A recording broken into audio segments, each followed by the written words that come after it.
এখানে আমাদের রন্ধন কার্য চলছে। মায়েরা সব অংশগ্রহণ করেছে।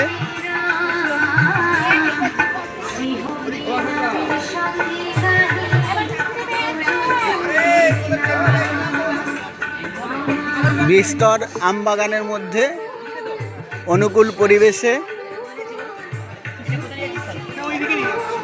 বনভোজন, মানে মনে হচ্ছে আমরা সত্যিকারের একটা মনোরম প্রাকৃতিক পরিবেশে এসেছি। এখানে একটু পরে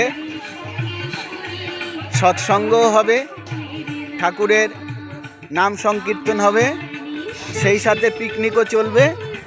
এখন সাজানোর কাজ চলছে।